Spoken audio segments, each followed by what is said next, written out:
ஒரு விஷயத்தினால இவ்வளோ பிரச்சனை வருது.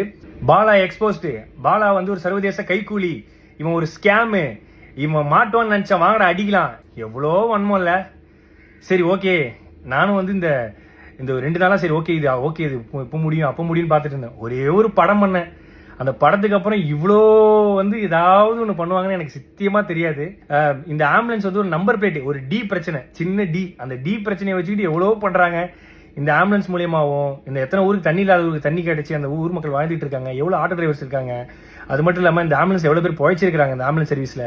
அது இல்லாமல் எவ்வளோ பசங்க வந்து படிக்கிறாங்க, இதெல்லாம் சொல்லக்கூடாது. அதெல்லாம் யாரும் நம்ம வந்து நல்ல பண்ற விஷயங்களை, பாசிட்டிவான விஷயங்கள் எதுவுமே போடுறது இல்லை. ஏதோ ஒரு சின்ன டி ஸ்டிக்கர் பிரச்சனை, அதை வச்சுக்கு நீ எக்ஸ்போஸ்டு முகத்திரை கிழிஞ்சது, அதுலயும் ஒருத்தர் போட்டிருக்காரு சர்வதேச கைக்கூலியா. ஐயா நான் தினக்கூலி, அது கூட பரவாயில்ல. இந்த ஹாஸ்பிட்டல் வந்து இவன் கட்டுறான், எப்படி இவனுக்கு உள்ள காசு?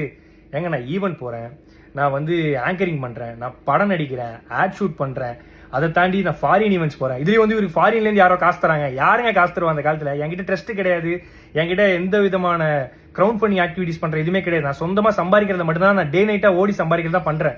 அதுலயும் எப்படி ஹாஸ்பிட்டல் கட்டினா அவ்வளவு காசு வேணுமே, இவ்வளவு காசு வேணுமே? ஏங்க நான் வீடு கட்ட வேண்டிய அந்த கால் கிரவுண்ட் இடத்துல பின்னாடி அமுதவானன் ஒரு கால் கிரவுண்ட் வாங்கி அரை கிரவுண்ட்ல வீடு கட்டுற இடத்துல நான் வந்து ஒரு சின்னதா ஒரு கிளினிக் கட்டுறேன். அதுக்கு வந்து சொல்றாங்க எப்படி வந்து இவருக்கு இவ்வளவு காசு கிடைக்குது? ஏங்க இதே நான் வந்து ஒரு 1.5 கோடி ரூபாய்க்கு லக்ஸரி காரும் ஒரு அடுக்குமாடி வீடும் கட்டியிருந்தா உனக்கு எந்த பிரச்சனையும் வந்திருக்காரு நிறைய பேர் சொன்னாங்க.